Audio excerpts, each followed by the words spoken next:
Please note that this episode contains depictions and stories of siblings lost by suicide, homicide, and/or domestic violence. We understand that some people may find these stories to be triggering, activating, and/or disturbing. Please see our show notes for additional resources and to understand the full content of the episode.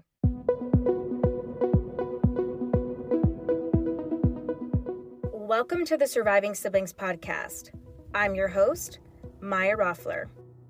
As a surviving sibling myself, I knew that I wanted to share my story, my brother's story. I lost my brother to a homicide in November of 2016, and after going through this experience, I knew that I wanted to share my story and his story. It's time to share your stories now.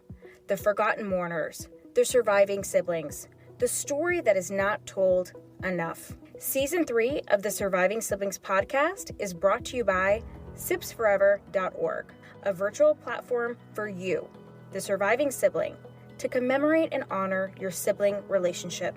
Visit sibsforever.org today to create your free profile and start building beautiful commemorative web pages that can include photo and video galleries featuring you and your sibling. Now, let's dive into the episode. Today, I have another incredible guest here with me. Her name is Nickky Neff. Nickky, welcome to the Surviving Siblings podcast. Thank you, Maya. Good to be here. I'm really excited to have you here. We've got a lot to unpack in your sibling loss journey. You are a multi-loss story, which is a story that was asked for by many of our listeners, many of our surviving siblings, and people who want to support surviving siblings, like parents and friends. And I do think it's an important story to tell. And you've gone through different losses with each sibling, which is quite significant. And you are also providing a platform now to help with grief and loss, which we'll get to at the end. But first, I want to dive into your story. So tell us a little bit about your family, the family dynamics before you lost your first sibling in 2001. Okay. I have 5 brothers and 5 sisters before my siblings passed. My parents divorced when I was 2, so we all grew up majority separately until I was a teenager. So, my mom did remarry once, and I have other siblings from that. And so we're just kind of I always say a convoluted family tree. So there's his, mine, ours, everybody's. Yeah, you guys are you're a big family. Yeah. So tell us a little bit about what your family this big family, what you guys kind of looked like in 2001, because you lost your first brother, or the first loss, I should say, Glenn, by suicide in 2001, which is a big topic now that we're talking about. I'm so glad that we are talking about this, not glad that it's happening, but it needs to be talked about, right, Nickky? So tell us a little bit about what was going on in your family at the time, and then lead us into Glenn. Okay. I had moved I live in Wisconsin. I had moved from Wisconsin to Michigan, which is where almost the whole entire rest of my family resides. I was pregnant with my youngest child, my daughter, and just kind of living day to day out there. And it was a struggle over there, but I had my dad and my siblings that were over there, so it was great. But it was, a struggle as well. But my brother and I, Glenn and I, were very close. I felt we were very close. He's been in and out of prison the majority of his life, since he was about 15, I believe. But we always, since I was about 15, had kept in contact with writing and visits and all that kind of stuff. And it's 2000 or 2001, he had gotten out of prison and was not really following what he should have been doing. He wasn't going to parole visits and stuff like that. So he was absconding. And he had said, I'm never going to go back to prison. I'd rather die first. So there was that. But I don't think that it was ever his intention to actually shoot himself and not be here any longer.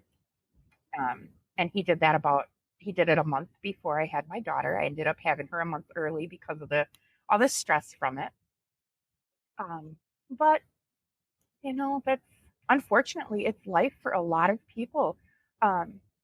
Suicide is like you said, it's a huge thing that is not really brought to the forefront as much as it really needs to be. So.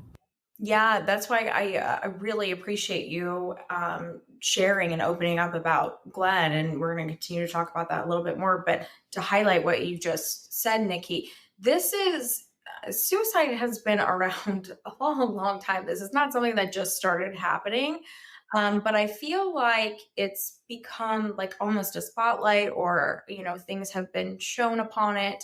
Definitely, pandemic brought it a little bit. We talk more about mental health, and I feel like in the past, in 21 and 22, losing the quote unquote celebrity by suicide, and some people say unalive, which I'm going to ask your opinion about both of that in a second, both of those terms. But I feel like when those things happen in the public eye, it kind of forces us to look at it. And I find that to be a good thing. I do, because I think it's sad and tragic. And I'm, so sad that these people were lost by suicide, of course. But we need to remember, and I think when these things happen in such a public area, we need to remember that this happens to people we know that are right next door to us, or right down the road from us, or like our inner schools, communities, whatever it is, right? And so that's why sharing these stories, it's so important. How, just a question so we can kind of paint context here. Nickky, what was the age difference between you and Glenn? I believe 5 years. Okay. Yeah. So Glenn, I could understand someone not wanting to go back into the system, and that's not a life that you want to live, but it sounds like he had some struggles throughout his life. Yeah. What were his main struggles? Kind of tell us a little bit about Glenn. We didn't grow up together. My parents didn't have a good relationship with each other after they divorced. So I didn't see my dad from when I was 4 till I was 15. So I didn't really have any relationship with my other siblings until I was a teenager. And then I did. But he was my big brother, and when I had kids, I was so glad I had a boy first, because I feel like every girl needs a big brother. They're your protector. He was always, well, if this happens, then I'll take care of it. And, so he was my protector, regardless of whether he was physically there or not. I had his words, that he would take care of it, not worry. And so, he was just, I think every girl needs a big brother. I love that you're saying this, because that is so true. So, little sidebar for a second. So, my brother, of course, was exactly 3 years younger than me. We all know this, right? You guys all know my story now.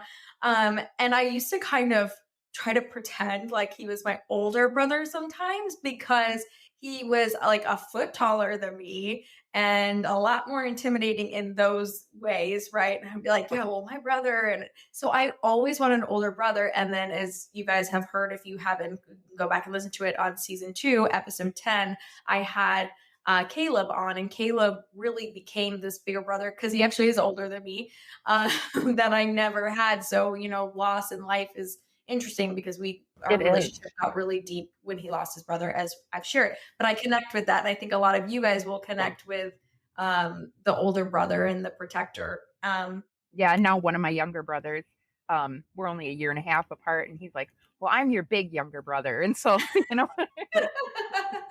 I love that. Yeah, I think it's definitely a thing. And I love that you had a boy first, and you can connect with that. There's a lot of meaning behind that. So I know this is painful, but going back to 2001 with Glenn and him dying by suicide, kind of tell us as much as you feel comfortable going back to that day when things happened and how you found out, Nickky. Tell us a little bit about that. We hope you're enjoying this incredible episode of the Surviving Siblings podcast. I'm your host, Maya Roffler. We'll be back in just a minute after hearing from our incredible sponsor. Saitada is the Celtic goddess of grief and mourning. Who better to help you along your grief journey? After losing her youngest brother, Alexander, to a homicide, and both her parents to cancer, as well as 2 of her other siblings, Nickky felt like there was no one out there that understood what she was going through. So, Nickky created a place where there were other people just like her, surviving siblings, forgotten mourners. A place where, whether you have lost yourself in your grief journey, need some direction, or just need a little bit of support so you can find your place and feel a little less alone. Saitada.org is your place to find grief support, resources, death doula services, victim advocate services, and grief care packages. You can also find Saitada on Facebook and Instagram for daily grief messages and additional awareness material.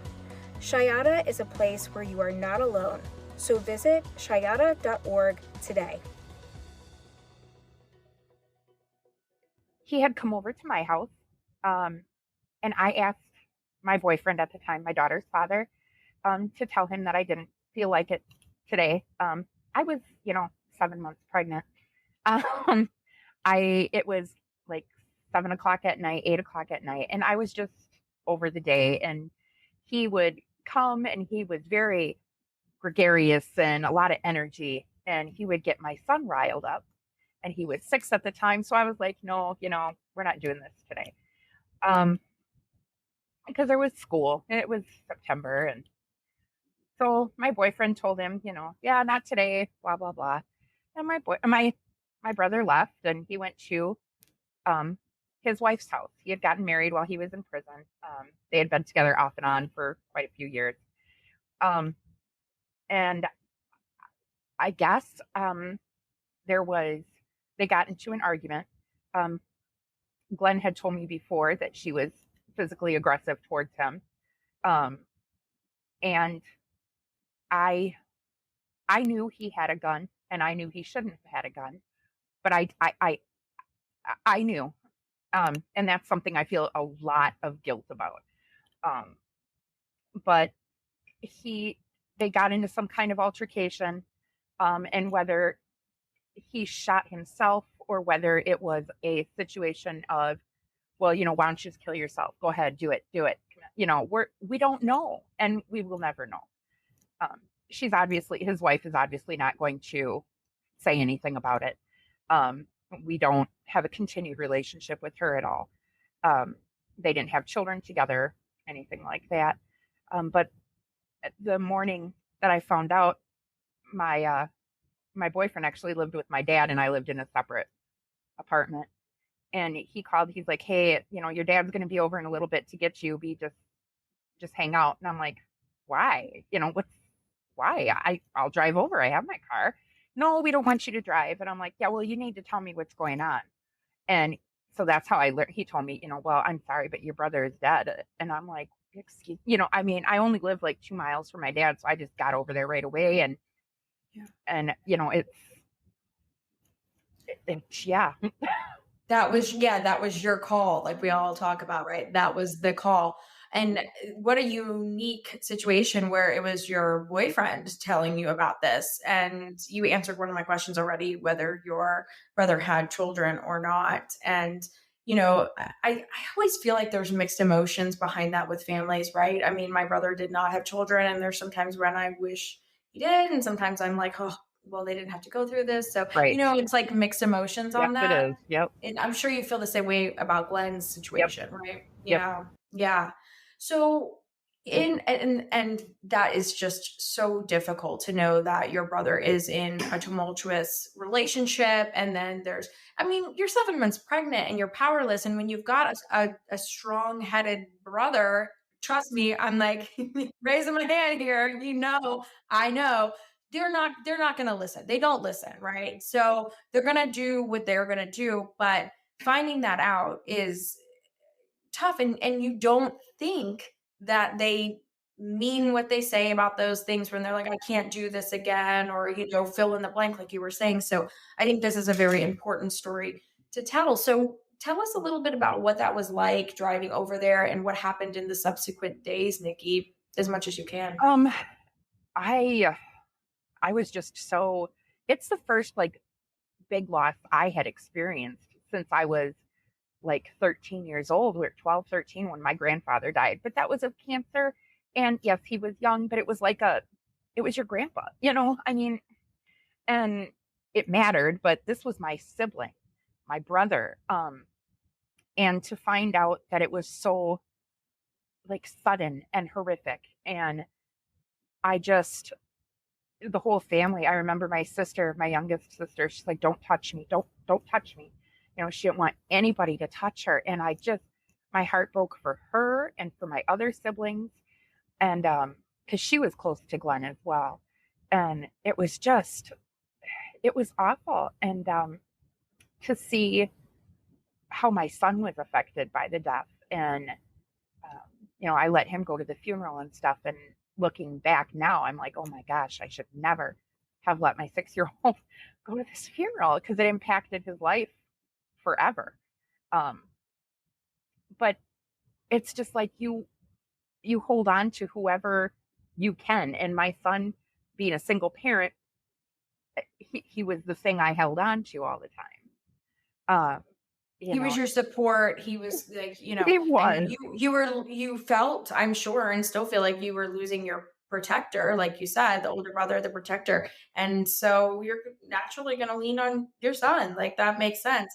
And I think we make decisions, and we talk about it a lot here on the podcast. And I'm sure you talk about this all the time too, Nickky, that the decisions you make right after a loss like that, sometimes you look back and you're like, oh God, I wish I wouldn't have done that. Or like, right. It's you're in the fog, right? Right. It's not always a healthy choice that you make. My son is young. He was young, I'm like, but my boyfriend was providing support for one of my other brothers at the funeral. And so I'm like, I am alone in this group of my family. I feel alone, but I've got my son. So we're just going to sit here and cry together. Yeah. Yeah.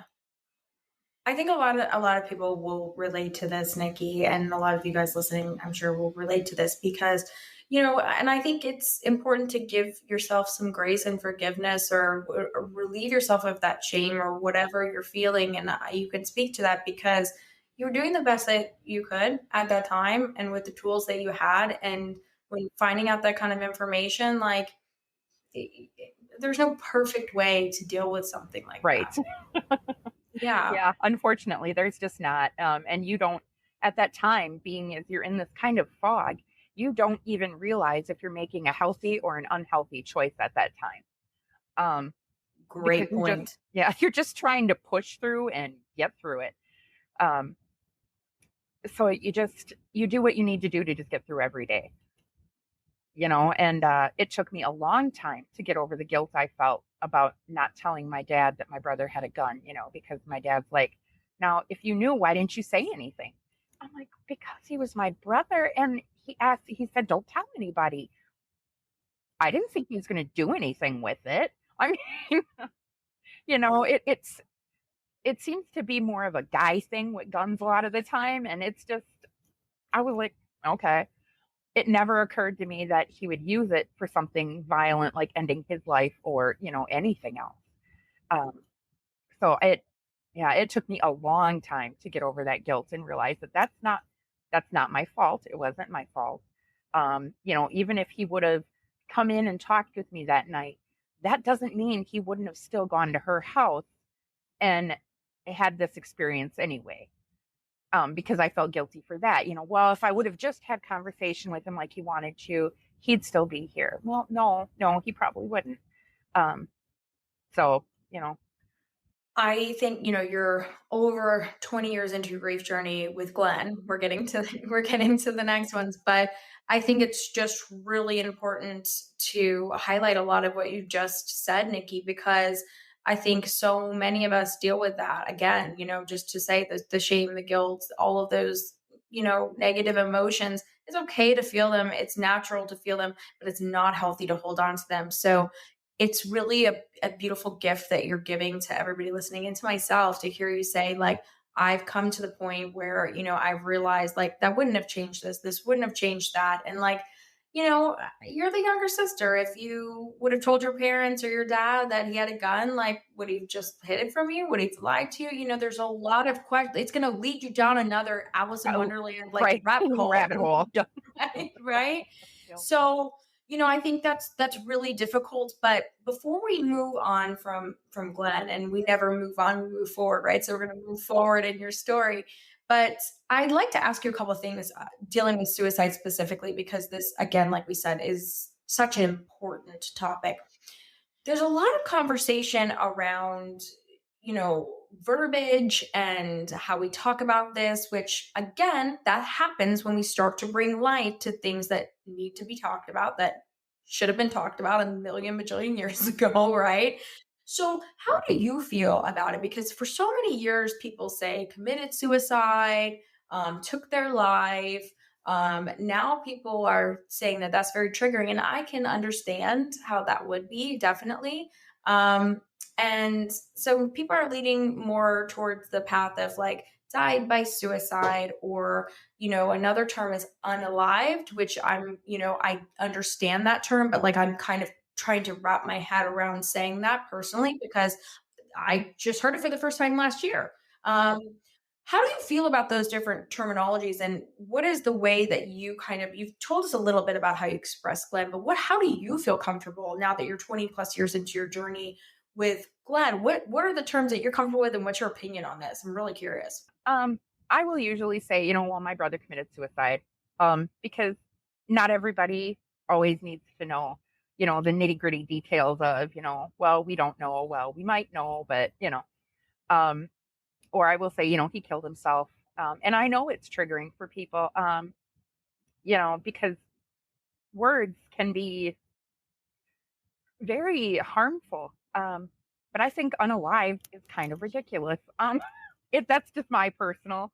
No, that's why I thing. want your opinion, because everybody, it's very interesting as I'm diving into the topic of suicide a little bit more and finding out the opinion of people that have actually gone through it. So it's interesting. So just if you wouldn't mind diving just a little deeper into that, what is your opinion? Why do you think that it's, for me hearing it, I think that as many people, I don't feel like the masses can understand that as much, right? Like, it hasn't made sense yet, but that's my reason for it. And I think that's why I say, because I didn't experience this personally. I just always say, oh, they died by suicide. And I feel like, if that is triggering for someone, please let me know and tell me. But hearing it straight from you, straight from the experience, yeah. Are you feeling that way about the unalive terminology, but I'm respectful of everybody and how Yeah. I feel, but yeah. Right. I feel like the unalived evolved more from being acceptable on social media. So you won't get a ban or, things like that, because, again, words cause issues. So there's certain platforms where you can't say those words because you'll get a ban or whatever. And I just think that that's how that evolved. I don't think it ever would have come about otherwise. It's not a natural thing to say, well, he unalived himself. It's not natural. Where in life has anybody ever said that before? So I just think it's a workaround. For me, that's what I feel like. It's just a workaround so that you can get your point across without losing your platform to get your point across.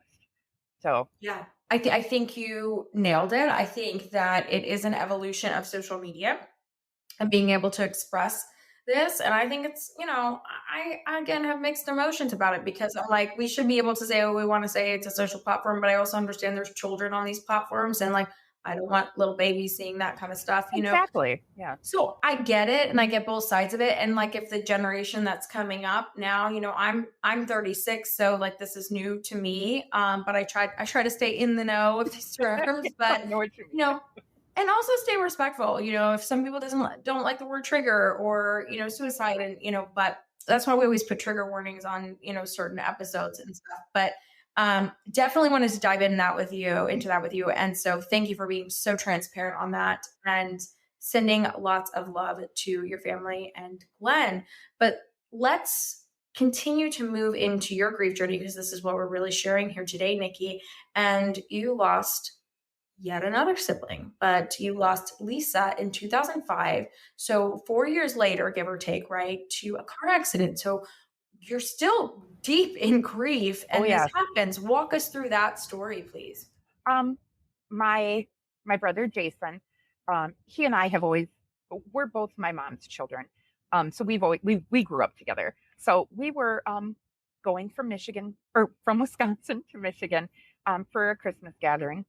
And, we saw everybody, and then, we were home maybe a day or two, and I got, my dad called me at work, and I happened to work with my mom, and he's like, "Oh, I need to talk to your mom." I'm like, "Why are you calling my mom?" You guys don't even, at that time, they didn't even get along that well. So I'm like, "Why do you want to talk to mom?" He's like, "I just need to talk to your mom." I'm like, "All right." So I transferred him. He talks to my mom, and my mom calls me. She's like, "Hey, I need you to come down here." I'm like, "Cool, no problem." I come down there, and she's like, "I'm sorry." She's like, "But Lisa just was killed in a car accident." I'm like, "What? What?" I couldn't. I just couldn't.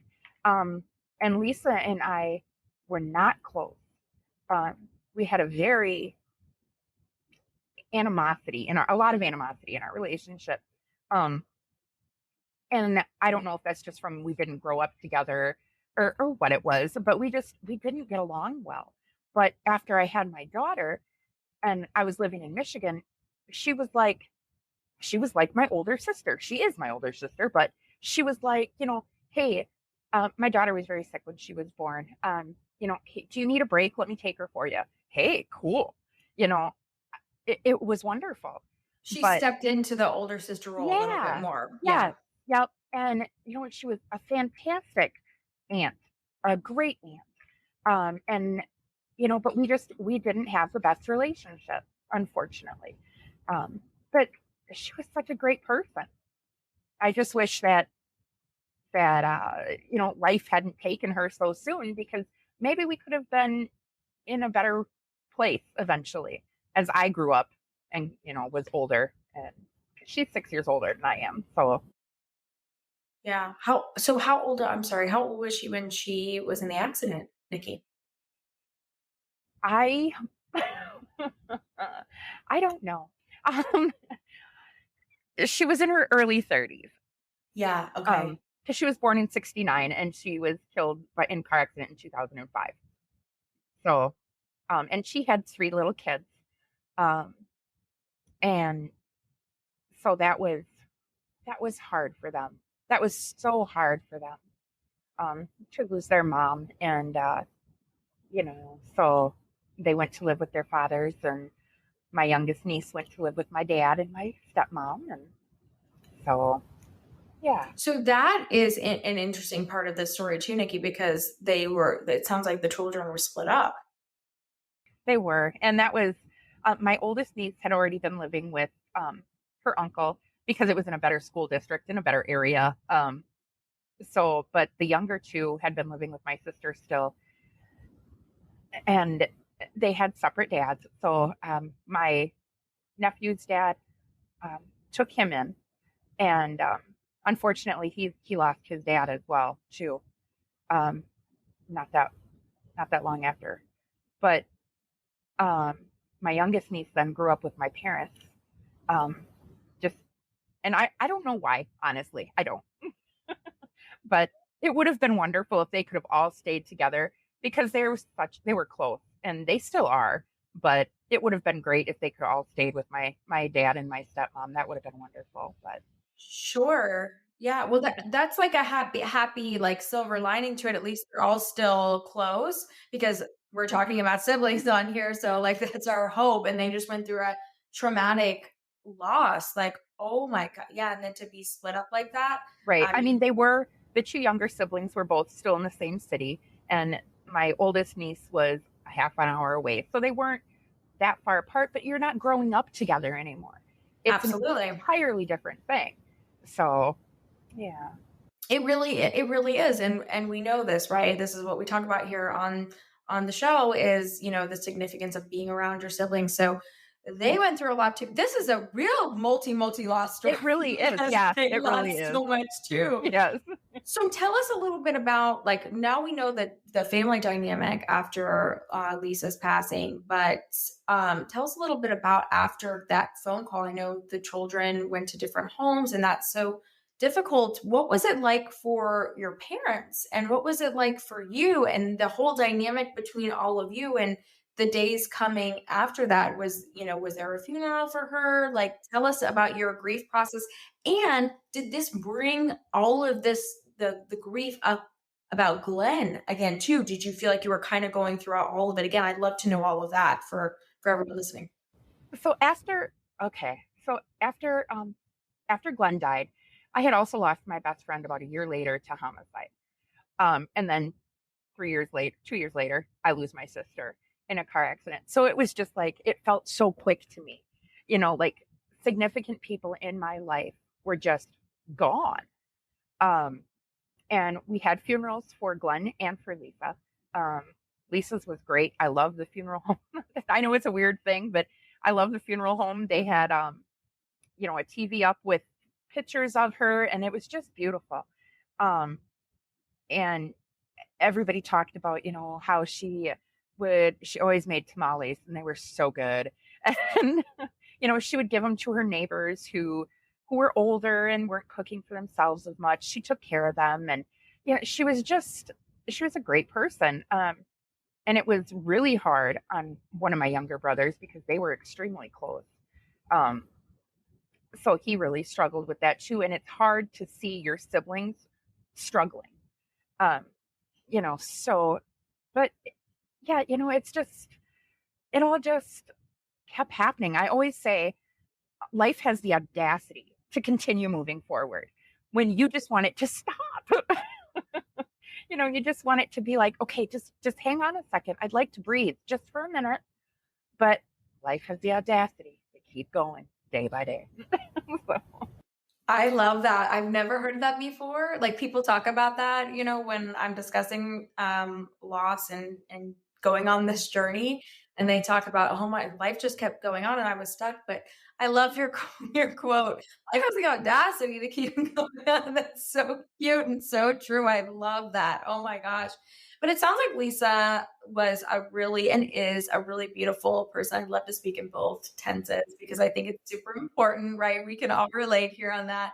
And she sounds like a beautiful, beautiful person. And that's two sudden losses, and then your friend as well. So it's like, yeah. And, they always say it like happens in threes, and it really did for me too, because I lost my brother, which I shared. I lost a friend in February. So it was November, February. And then the following year, I lost someone to an overdose who was a really, really good friend of mine and my brother. So it was like, okay, 3, like, am I done? And I was done for a little while, but now it's just, it is what it is when it happens, and you cross that bridge when you get there. But for you, that was not the case. So you had a little break, Nickky, bless your heart.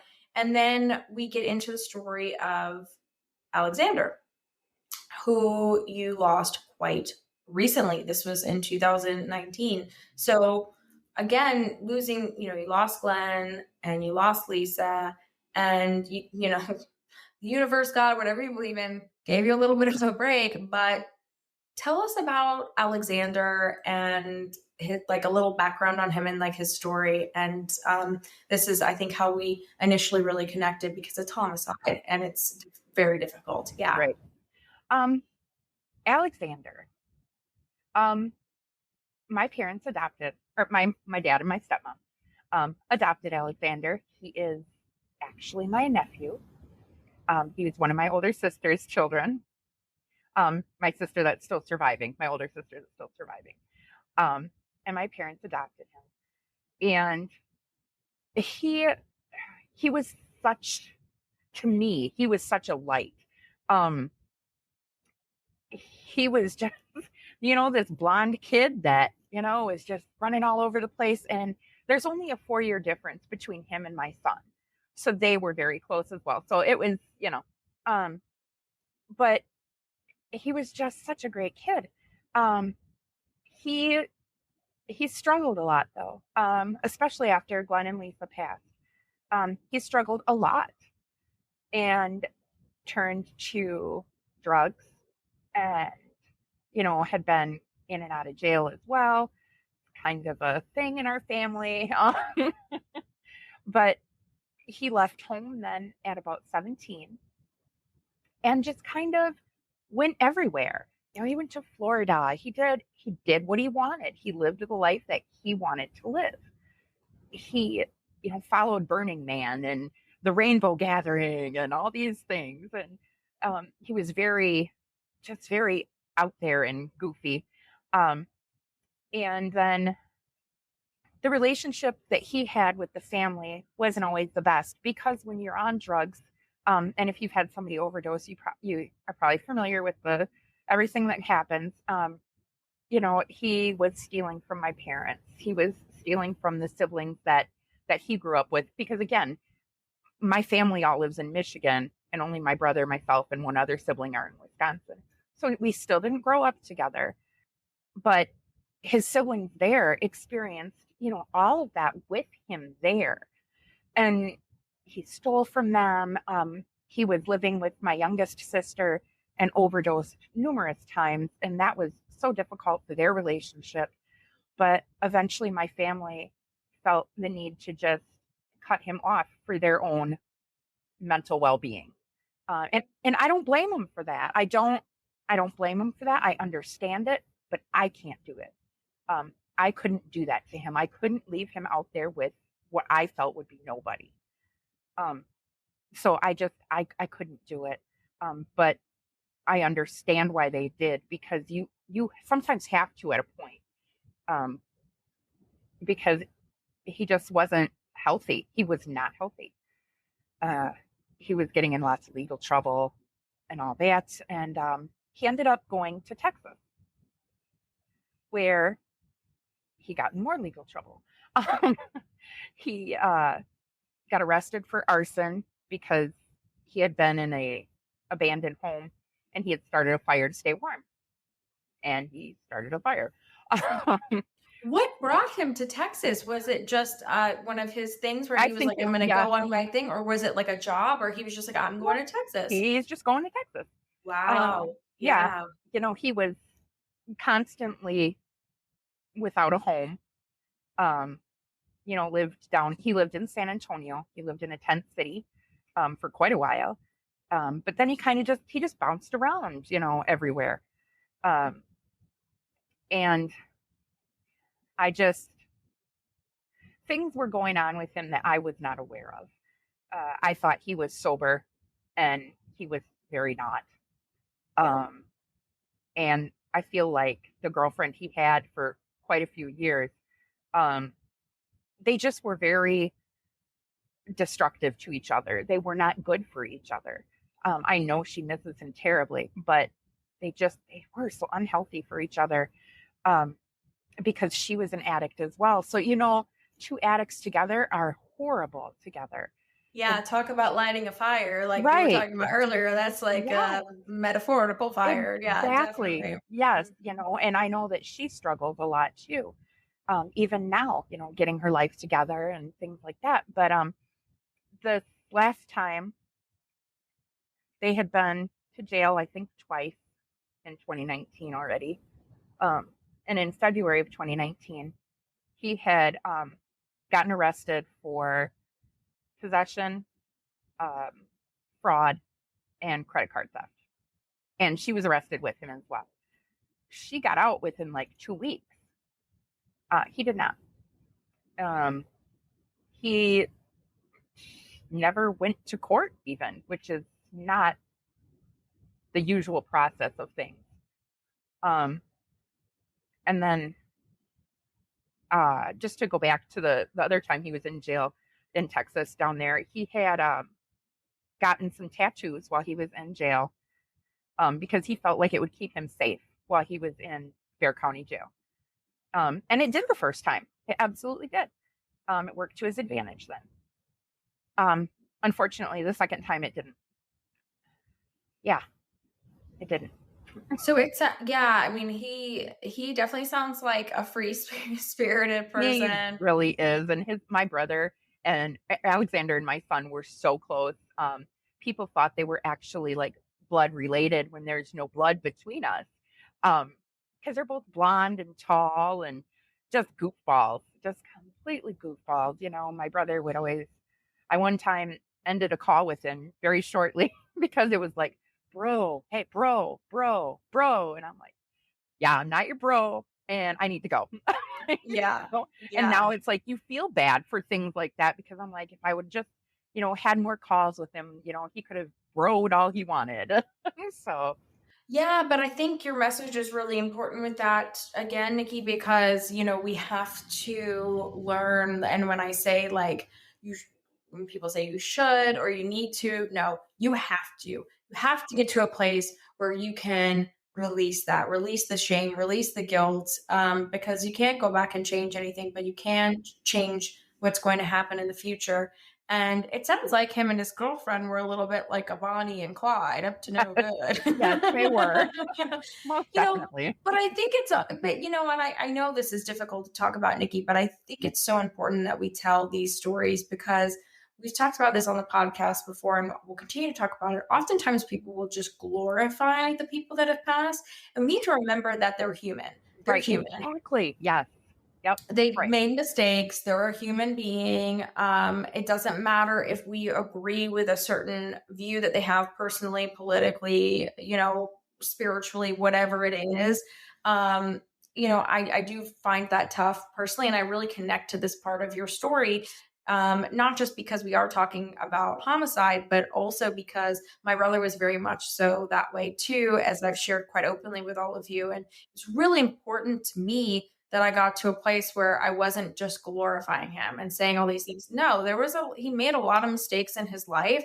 He struggled with substance abuse and alcohol as well. He had gone to jail as well earlier in his life. He was still a baby, 27, but earlier in his 20s, he was also in trouble for things that he didn't share with us. But that doesn't mean that he deserved what Right. happened to him. And I Exactly. think that's really where the core of these types of stories need to live.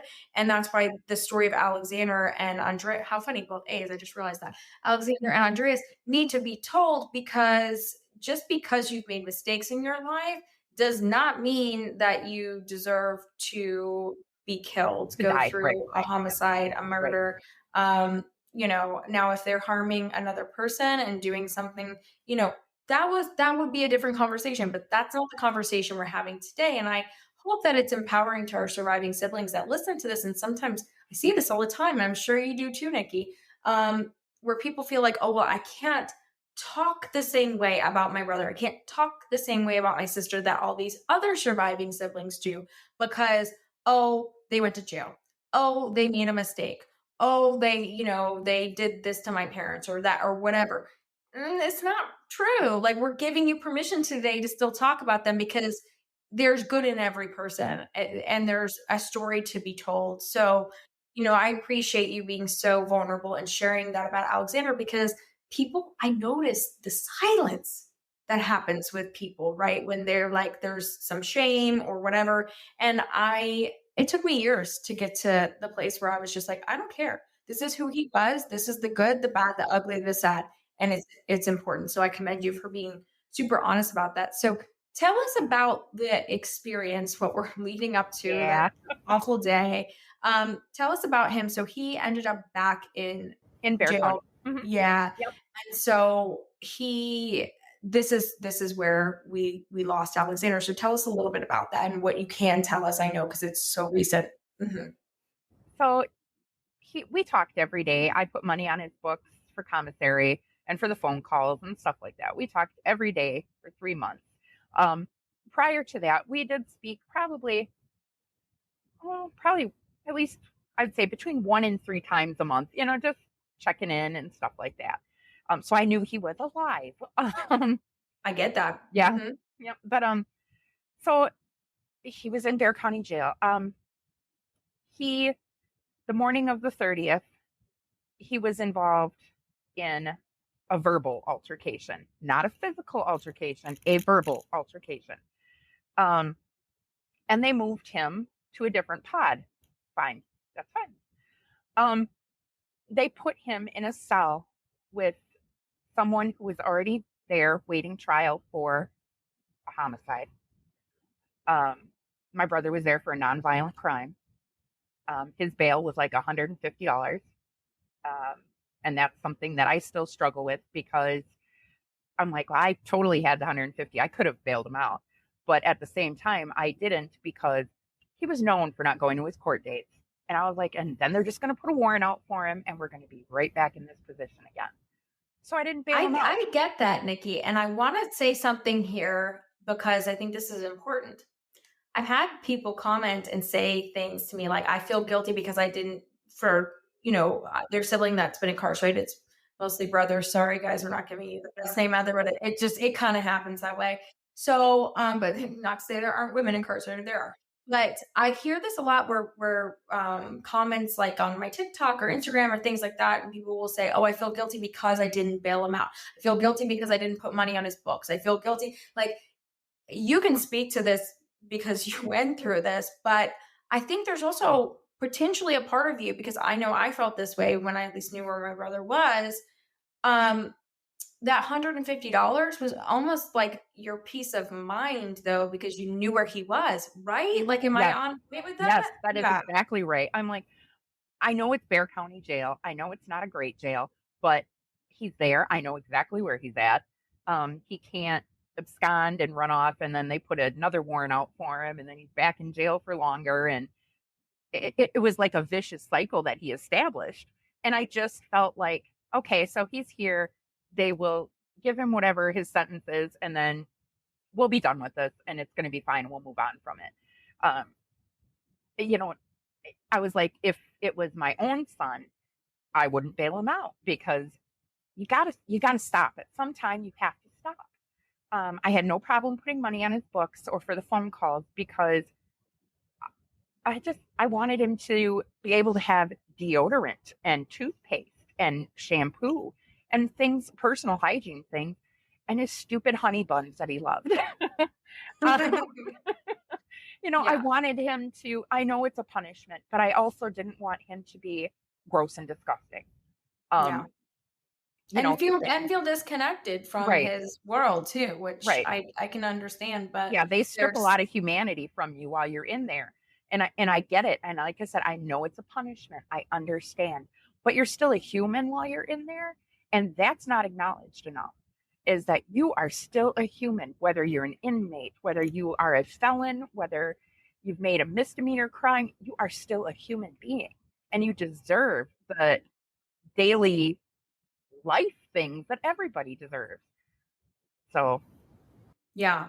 Well, I mean, especially for me, when you're looking at someone who's, done a nonviolent crime, like, and things like that, it just gets really hard. It's like grief, right? It's like when you start to compare things, but with this, for me, it's a little bit different when you're dealing with people who can commit a homicide and that's no big deal to them. Like, it just happens, versus someone who is going down the wrong path in life and just needs to be slapped back into, because there's different. I mean, it's such a gray area. It's so difficult. So I can understand your empathy and wanting to, give him things that can make him comfortable, but also be like, I'm not going to pay that.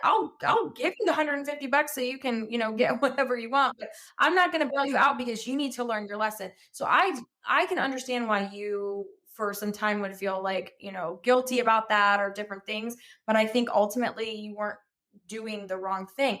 However, we'll go back to him and getting reassigned to this particular gentleman, because this gentleman was waiting for a sentence. He's a convicted. No, he had not been convicted yet. He murdered this gentleman, I believe, the year before he murdered my brother, and he was still sitting there. They are still, I believe that family is still waiting trial as well. And that just it just disgusts me. So they put Alexander in the cell with him, with a violent offender. That should have never have happened. Not with the tattoos my brother had. They should have done his classification better, and they did not. They just transferred him. And he was not in the cell very long before this person. He beat him to death. He stomped on his head until my brother was dead. He wrote in my brother's blood on the jail wall, the cell wall, and laid down in his bunk and went to sleep. And nobody heard this? Wow. Not until there was my brother's blood pouring out from underneath the door, the cell door. So to me, that tells me they also weren't rounding every half an hour, even like they were supposed to be. Because it never, I mean, how do you not hear that? You can't tell me there was no noise. You can't tell. And see, and that's the thing I struggle with a lot, is that no one heard my brother screaming. No one heard this. How does that happen? I understand the doors, the cell doors are metal. Get it. But how do you not hear that? How do you not hear that? Someone heard it. Yeah. Right. Yeah. And that's, yeah. So because I live in Wisconsin and he was in Texas, they sent a sheriff to tell me. It was probably 9:00 at night. Came to your house. Yeah. Came to my house. And I know that my neighbor, I don't remember a lot of it. I remember him telling me, you know, is your brother Alexander Wise? Is he in Bear County Jail? And I'm like, yeah. And he's like, well, you need to call the Texas Rangers because your brother is dead. And I know my neighbor across the street said that I was screaming. I don't remember that, you know, because I know my daughter came out and she fell to the floor and started screaming. But he just gave me a piece of paper and said, I really hate doing these visits. And he turned and left. And I'm standing there with the door open with this piece of paper to find out how my brother died. I didn't even know what to do. I didn't even know. I just didn't know, you know. So I was my brother's next of kin because, again, my family, you know, had stepped back from him. Yeah, I was going to ask. I was like, why are they coming to you? That makes perfect sense, though. Yep. Because I was his next of kin because my family had stepped back. And so I called the Texas Rangers and he's just like, well, this is what happened. And, you know, and it wasn't even like the details of it even. I found those out later from a lawyer. And so it was just, this is what happened to your brother. This is, you know, he's at the coroner's office. Good luck. I mean, you know, that's how it felt to me. Right. It felt very transactional. Yeah. And all you knew, just to confirm, so we all understand the story, is that he had been beat to death. Right. Yeah. That's it. You didn't know the details, and because it's quite graphic. Yeah. And yeah, it is. Yeah, that's so intense. Oh my gosh. Did you go to Texas? What happened after that? I didn't. Nickky? I didn't because this caused a lot of conflict in my family. By this time, my dad and my stepmom had been divorced. And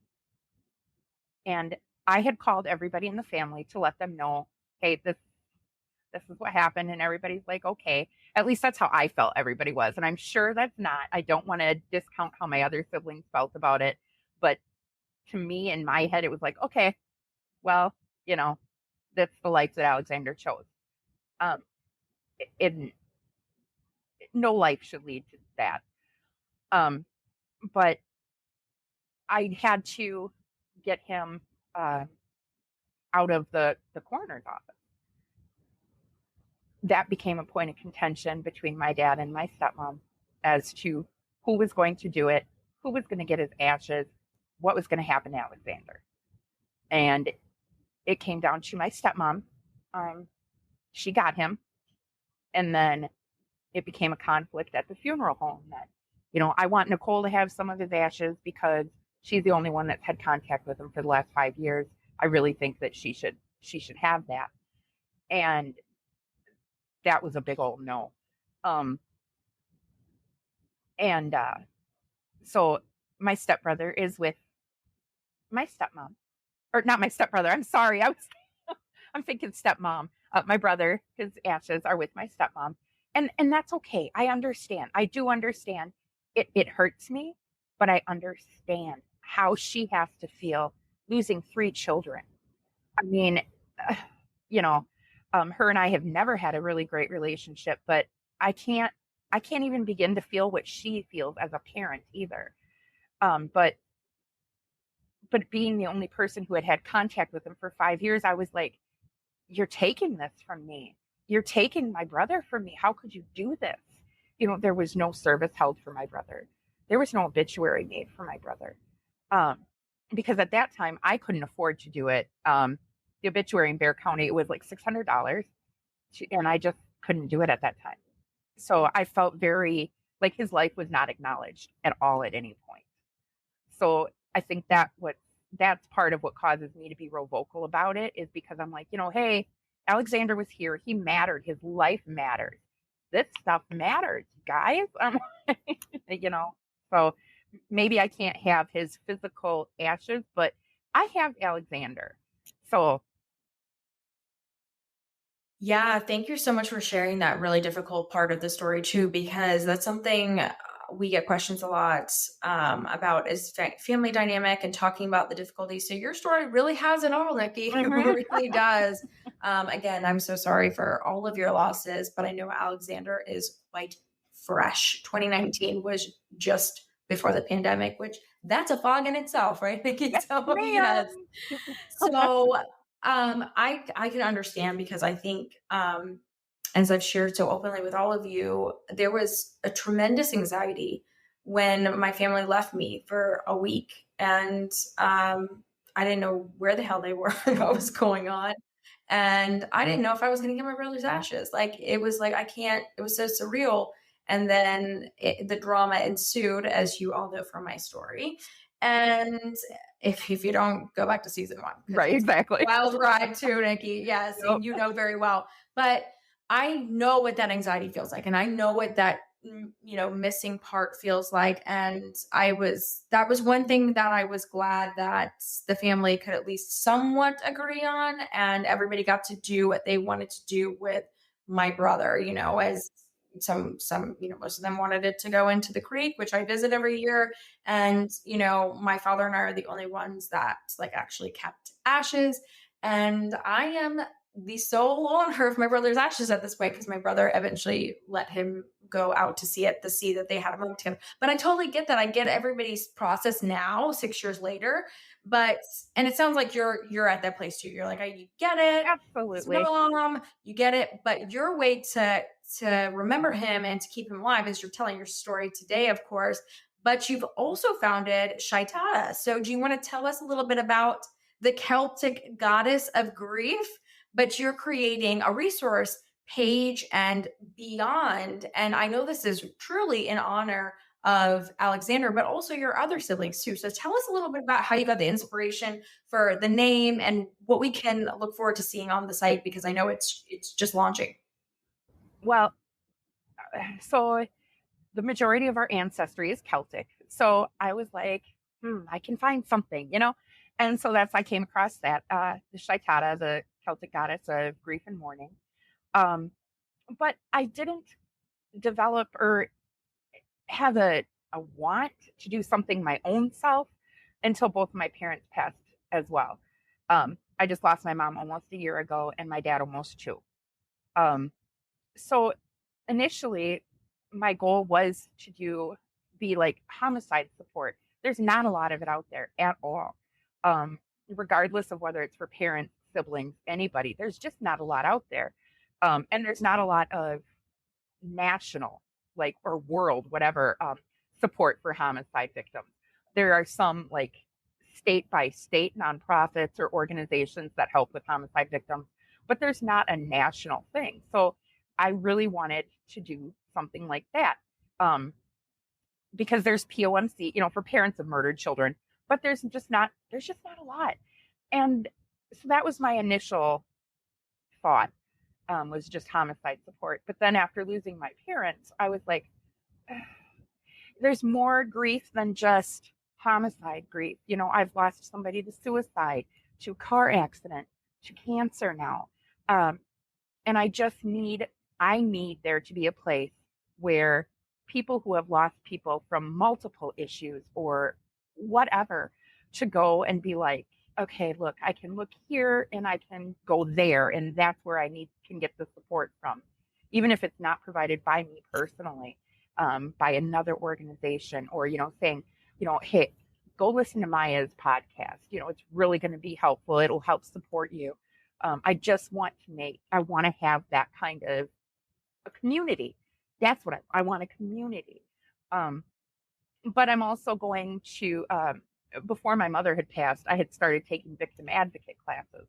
So I would like to finish that so I could be a victim advocate, because my goal locally here would be that you don't send just a sheriff out, you send a grief support person or a victim advocate or something like that, because the sheriff, the deputies, whatnot, they're just there to tell you.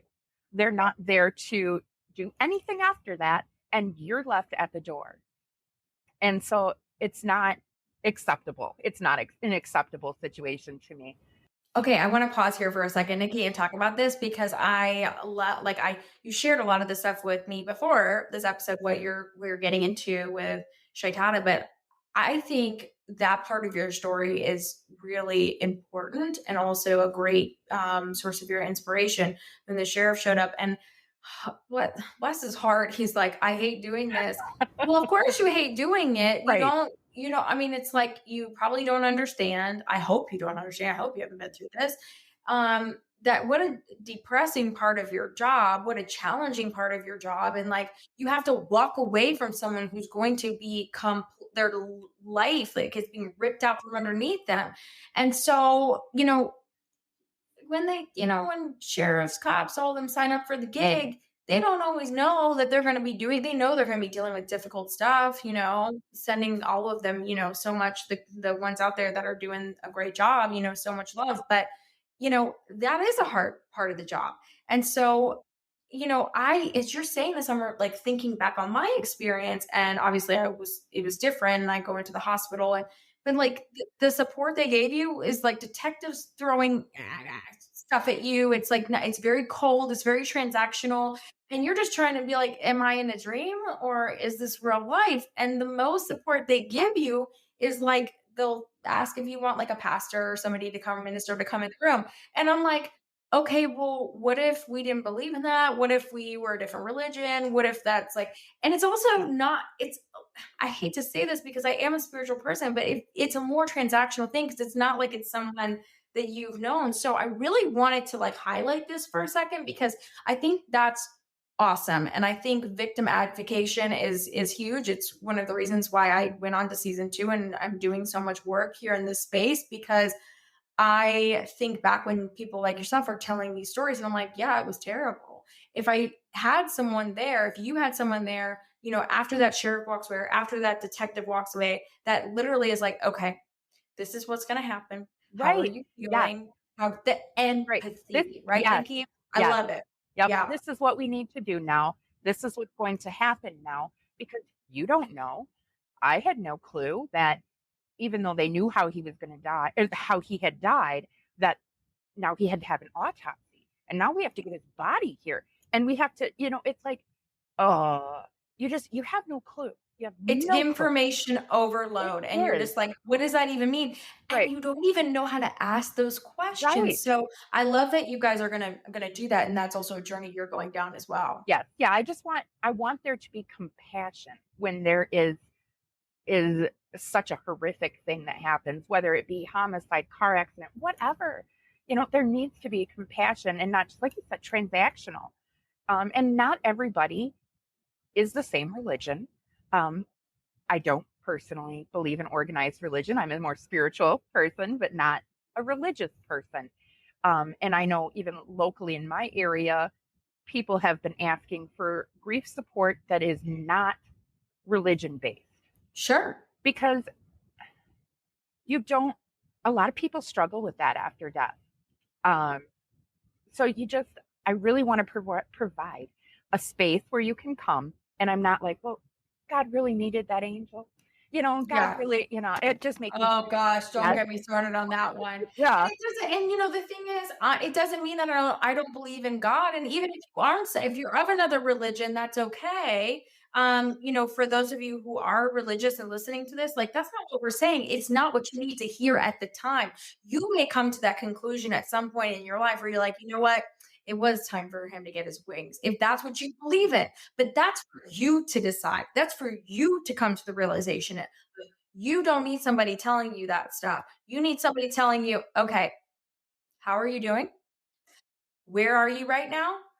This is what happens next. This is what you can expect. Oh, you don't know what's going on right now? Totally normal. You need validation. Me. Yes. Yep. If you need help, if you're just freaking out and melting down, call me. I'm there. Not a problem.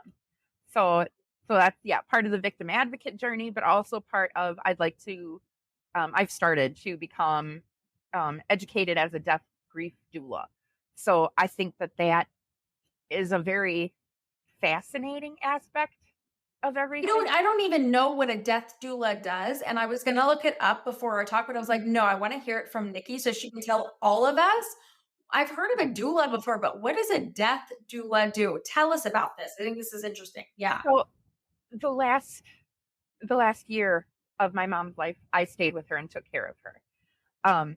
So I had started researching, ways to help her through, help myself through, and my siblings. And I came across death doula or death midwife or end of life practitioner. And I'm like, well, what in the world? And because to me, a death or a doula is, bringing you into this world. That's what I thought when I saw that. I was like, she's got to explain this. Yeah. So it's a death doula is taking you out. Somebody sitting with you in your grief, sitting with you in your loss. And it's different than hospice because it's not a medical thing. It's a spiritual, a compassion and empathy thing. To sit with somebody and with their family as they're passing. Because sometimes you just need somebody to sit with you. You don't need them to talk even. You just need somebody to sit with you. But it even goes beyond that as to like natural, more like herbs and stuff that help, with, I don't even know how to explain it. And I'm really making it bad. Well, I think, it's like, now that I understand, because when I hear like doula, I think birthing, more natural and, spiritual and herbal and, all of that. Right. So and that's the same. Yep. Yeah. So like, now that you're saying this, I kind of think, okay, so it's like we come in this way and we leave the physical world this way too. So it's supporting that. But I think you said something really interesting about, sometimes you just need someone to sit with you. Yeah, absolutely. The times that I just needed someone to sit there, and I think that's right. So you don't wonderful. Yeah. You don't necessarily need somebody to talk or touch you or hug you or anything. You just need somebody there with you to sit and to witness what is happening and what's going on. And so, yeah. So Nickky, you've had quite a few losses, and like recent to losing your parents is a whole other podcast and a whole other ballgame too. But I really commend you for what you're doing and creating this community. Before we talk about where to find Saitada and you, I know you're all over social media, which is awesome, easy to connect with. If you could kind of go back and give us some advice. There's going to be lots of you guys listening here that are surviving siblings that have experienced multi-loss or suicide or an accident like your sister, or, like your youngest brother, a homicide. What is a nugget of advice that maybe you wish you knew with each one of these passings, or some big piece of advice you could kind of give our amazing listeners that could help them along the way? Because I know I share stuff all the time and I'm like, I wish I had known this and that. So definitely want to hear from you. Right. Yeah. And it's going to sound redundant because I've heard it before, but I had never heard it until my brother died. It's okay to not be okay. It's okay to freak out. It's okay to bawl. It's okay to scream. It's okay to feel like you are devastated and can't go on. It's okay. It's okay if you don't feel like that. If you are okay, it's okay. And if you just look, there are so many people out there that will give you support because you're not alone in finding or in going through this. Unfortunately, death is a part of life, regardless of how it occurs. We're born to die. But it's just, yeah. Yeah, no, I think it's actually a book too. It's okay to not be Right. okay. Yes. So it's Yeah. actually a book. So I love that you're bringing that up. But yeah, and I think it's a human experience, right? That we realize that, yes, we're born and we eventually die. And those realizations happen at different times in your life. And it's typically when you experience a loss. But I think in your message, I think it's really important that we highlight too, we're also here to continue living, and how do we honor these people? And I appreciate you creating another resource and sharing your story, because your story is a very complex and difficult story. So thank you so much, Nickky. I really appreciate that. Tell us more about Saitada, where we can find it, website, and where we can find you. And we'll put it in the show notes too. I am on Saitada.org, and it's Saitada.org. I'm also on Facebook under Saitada, and Instagram. And I believe my Instagram is Saitada Lost and Grief Support, though. The one I have on Facebook right now, the group, is homicide support, but I would like to eventually evolve that into different groups for different, what you need, what people need. But yeah, I'm everywhere. Yeah, you are. You're very active on Facebook. So if you guys want to interact with Nickky, that's usually where I find her. Yeah, So, Facebook and Instagram. My Instagram's really great. That's awesome. Yep. So we'll tag that in the show notes. And I love the evolution of Saitada too, that you're branching out in all the different aspects of grief that you have personally experienced, because like we said, you've been through suicide, you've been through a freak accident with your sister, you've been through homicide, and more with your parents. So you're going to connect with so many of our listeners. I hope you guys got a lot out of this. Nickky, thank you so much for being here today. And thank you so much for founding Saitada. Thank you, Maya, for letting me come and talk about it. I really appreciate the space that you give to people, to give them more hope, I think. That is absolutely our goal. So thank you so much, Nickky. It's been a pleasure having you here. Thank you so much for listening to the Surviving Siblings podcast. If you enjoyed this episode as much as I did creating it for you, then share it on your chosen social media platform. And don't forget to tag us at Surviving Siblings Podcast so that more surviving siblings can find us. Remember to rate, review, and subscribe to the podcast. And don't forget to follow us on all social media platforms. We're on Instagram, Twitter, and TikTok at Surviving Siblings Podcast. All links can be found in the show notes, so be sure to check those out too. Thank you again for the support. Until the next episode, keep on surviving, my surviving siblings.